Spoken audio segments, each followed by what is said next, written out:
یہ بات ہے اس قوم کی جسے اللہ نے بہترین زمین کا حصہ دیا، جہاں نرم ہوا چلتی تھی، زمین وسیع تھی اور دریا بہتے تھے۔ ان لوگوں کے جسم آج کے انسانوں سے کہیں زیادہ طاقتور اور قد میں لمبے تھے، بالکل پہاڑوں جیسے۔ مگر ان کی رہنمائی کے لیے اللہ نے بھیجا اپنے نبی حضرت نوح علیہ السلام کو۔ 10 سال ہو یا 50 سال، حضرت نوح نے پورے 950 سال تک ایک ہی پیغام دیا، صرف اللہ کی عبادت کرو ورنہ عذاب آئے گا، اور جواب میں صرف مذاق طنز اور دشمنی۔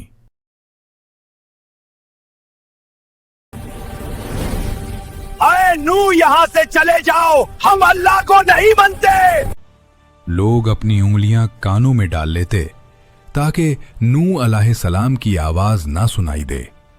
سردار کہتے، اور یہ الہی پیغام ہے جو تم سب تک پہنچا، یہ تو بس ایک معمولی آدمی ہے، اللہ کو پیغام بھیجنے کے لیے کوئی امیر آدمی بھیجتا۔ ان لوگوں کے پاس سب کچھ تھا، مگر سب سے بڑی نعمت توحید وہ بھول گئے۔ رواج یہ بنا کہ جو اچھے لوگ مر گئے، شیطان نے کہا ان کی تصویریں بنا لو تاکہ یاد رہیں۔ پھر تصویر سے مورتیاں بنی اور سجدہ شروع ہو گیا۔ میرا والا بھگوان زیادہ بہتر ہے، فاضول باتیں مت کرو۔ اسی قوم کے حوالے سے کچھ پرانی روایتوں میں ایک عجیب ہستی کا ذکر ملتا ہے، اوگ بن انوک۔ قرآن میں اس کا ذکر نہیں، صرف قدیم قصے کہانیوں میں ہے۔ کہا جاتا ہے کہ وہ اتنا لمبا اور طاقتور تھا کہ پہاڑوں کو قدم سے ہلا دیتا۔ یہ شخص قوم کے تکبر کی مثال بن گیا۔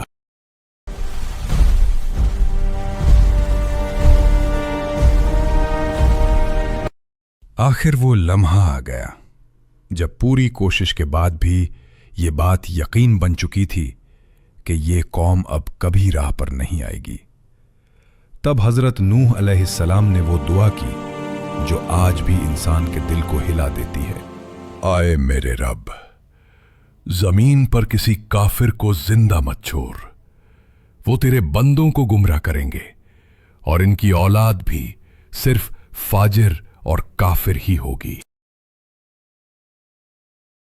پھر اللہ کا حکم آیا، اے نوح علیہ السلام، ہماری نگرانی میں کشتی بناؤ۔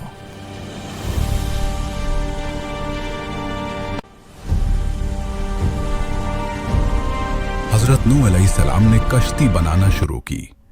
سردار گزارتے اور ہنستے ہوئے کہتے،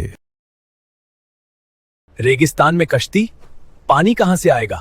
بوڑھے ہو گئے ہو یا دیوانے؟ اوج بن ننوک نے اپنی طاقت سے حضرت نوح کی مدد کی اور کشتی بنانے میں ایک بڑا حصہ اٹھایا،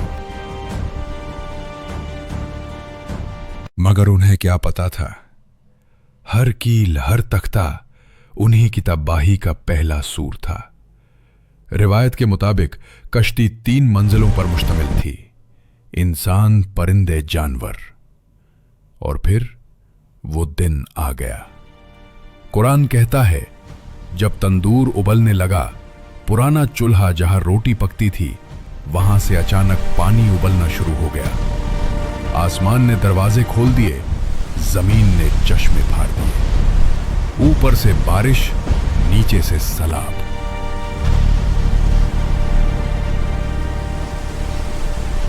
حضرت نوح نے پکارا، سب لوگ جلدی سوار ہو جاؤ اللہ کے نام سے۔ سب لوگ اپنی جان بچانے کشتی میں سوار ہو گئے، مگر نوح علیہ السلام کی بیوی اپنے بیٹے کے ساتھ سوار نہیں ہوئی۔ پانی دیکھتے ہی دیکھتے لہروں کی اونچائی میں بدل گیا۔ انہی لہروں کے بیچ نوح علیہ السلام نے اپنے بیٹے کو دیکھا، میرے بیٹے، ہمارے ساتھ سوار ہو جاؤ، کافروں کے ساتھ مت رہنا، جلدی سے کشتی پہ سوار ہو جاؤ، اللہ کا عذاب آ گیا جس کا اس معبود نے وعدہ کرا تھا۔ میں پہاڑ پر چڑھ جاؤں گا، وہ مجھے پانی سے بچا لے گا۔ آج اللہ کے غضب سے کوئی نہیں بچ سکتا،